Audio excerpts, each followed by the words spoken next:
Now, if you want a beautiful, clean aquarium, it is important to have tools that make that job easy.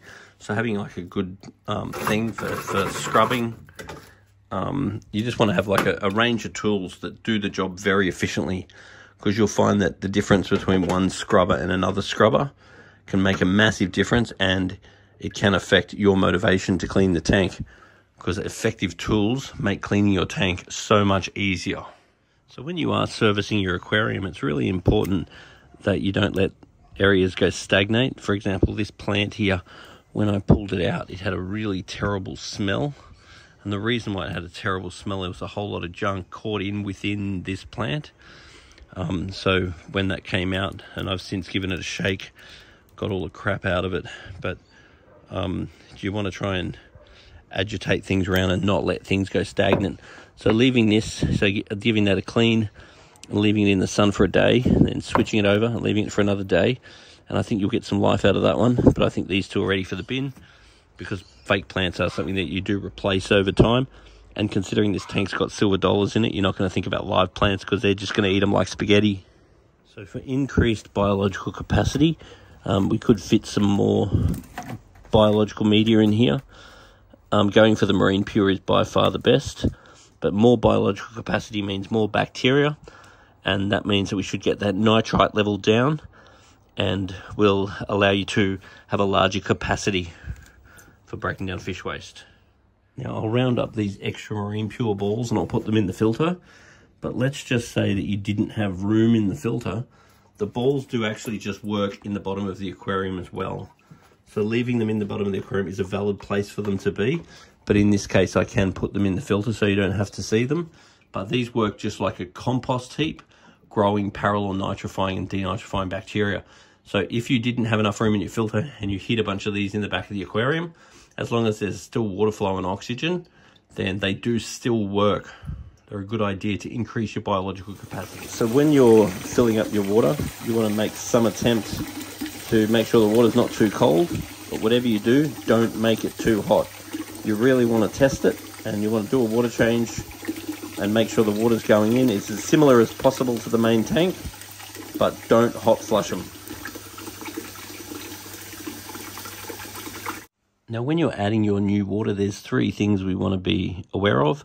The first thing is that all new water going into the aquarium really needs to have a water ager, because the water ager will take the chlorine, chloramone and so forth out of the water. That must go in every time.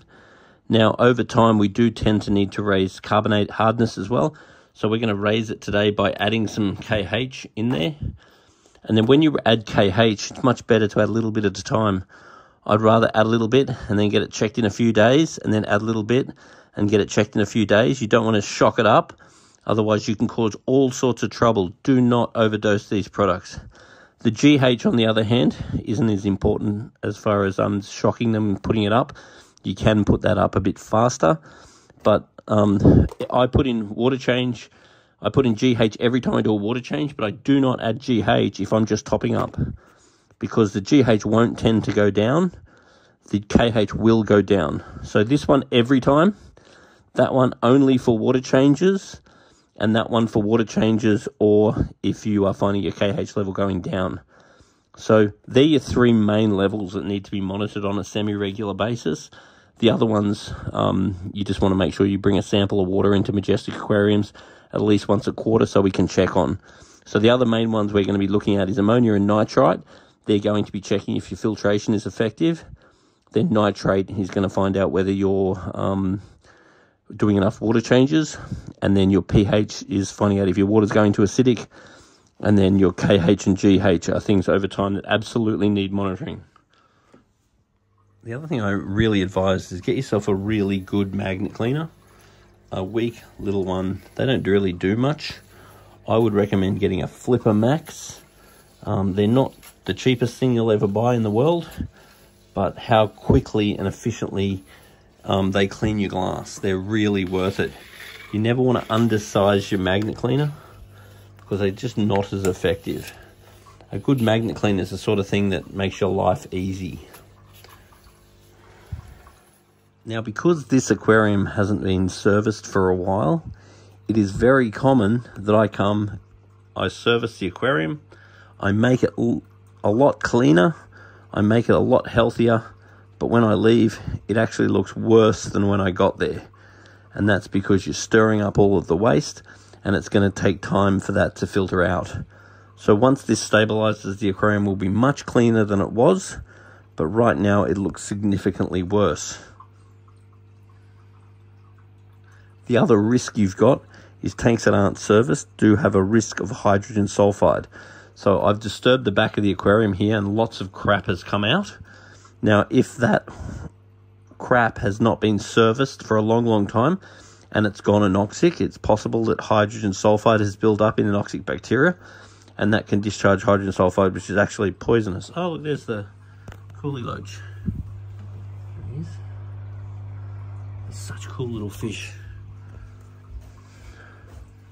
Now, the polyfilter, if put into the filter, will also help to remove hydrogen sulfide and will reduce that risk. So we've moved the air stone away from the filter inlet, and we've also moved the power head to the top. It's all reflection, but there's a power head there, because what we really want to see is that surface getting agitated, and then that's going to increase our dissolved oxygen level and redox potential.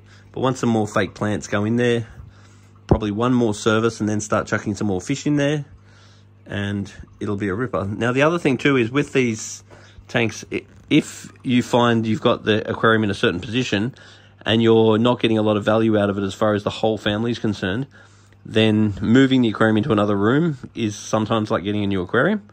But one thing I will say is, particularly with these curved glass aquariums, it is super important that you level it. Because when an aquarium settles, that's fine. But when you move it to another spot, if the spot you move it to is slightly different in angle, you'll end up cracking the aquarium. And particularly with these ones, because you've got one big sheet of glass, and basically what happens is if your floor is not completely level, which mind you, most floors are not, then this becomes a leverage. So you actually get leverage on a weak point. So these tanks are nowhere near as strong. If they're on a flat level surface, they're totally fine. But if they're not on a flat level surface, particularly if you move them and it's slightly not level, crack. Just get ready. Because if that bit's slightly up and the glass goes around, that creates leverage for that to crack. Whereas if it's just one pane of glass, the strength in one flat pane of glass with a little bit of give from silicon is actually significant. Whereas these ones here have zero give, so they definitely crack more easily. And most companies don't produce these tanks anymore because too many people do put them on not flat level surfaces, and they do actually crack. So this aquarium, sooner than later, could do with another service, and that will help to remove all the waste that has been disturbed in this particular service. Now, the other thing is we are about to put polyfilter in the aquarium, and that's going to go up in the top filter. And polyfilter is amazing stuff. It works really well for adsorbing and absorbing anything impure out of the water, all your dissolved nutrients, all your accumulants and stuff like that. Now, polyfilter is not filterable. Now, filterable is just mechanical and it just traps crap. And then the more often you replace your filterable, the more efficient it is. Whereas the polyfilter, you can leave it in there for months until it turns black, and then you just chuck it out. So you'll find that once people try the real polyfilter, there is no fake polyfilter. You want the real polyfilter. There's lots of products that advertise them as being like a polyfilter, but this is the one you want. And it really lowers your maintenance. You find that you're able to get away with so much more when you've got that in there. A lot of people often ask whether polyfilter's got a top and a bottom, and it sort of does, but it doesn't actually make much difference. You'll notice the harder side I want away from the water flow, and the softer side I want towards the water flow. Doesn't actually make a whole lot of difference though. So now that we've got the polyfilter in here, that's going to start collecting all of the waste, and then we do want to over time sort of shift the polyfilter around just so it's not just those same bits getting dirty. Otherwise, it will tend to just sort of clog up around here where the waste just can't make its way out. So every now and then, just sort of give this a little bit of a, even if you cut a bit and slide it around, so you're getting some more fresh parts on the polyfilter. And then you throw it away once it turns black. So next service, this will improve dramatically, and the sooner the better. So preferably another service in a week or so would be a really good idea for cleaning this tank up. But as a minimum, cleaning it once a month would be our recommendation. Now, the other thing is the less the light is on, the less algae you tend to get. And the less direct sunlight, the less algae you tend to get. So if your tank's dirty, try to keep your light off, particularly if you don't have live plants. And air pumps have got to have check valves unless they're on top of the aquarium. So on top is like that, this is okay. But if it goes down underneath, you need a check valve, or the water can go back into the pump and blow it up. And try and make sure that your air pump isn't vibrating on anything. So in this case, I've just put it on a piece of polyfilter, and that's made it significantly quieter. Before that, it was making a sound. But if you don't want to see the air pump and you want to put it down the cupboard, that's okay. But once again, put it on something so it's not vibrating. And polyfilter is really good. It takes away the vibrations in your pump. And you can put check valves on and put it down the bottom so you don't have to see it. And also there's less chance of it falling off or falling into the aquarium. So having it on top is actually the best place for it, except it doesn't look good, and it can fall off and it can fall in.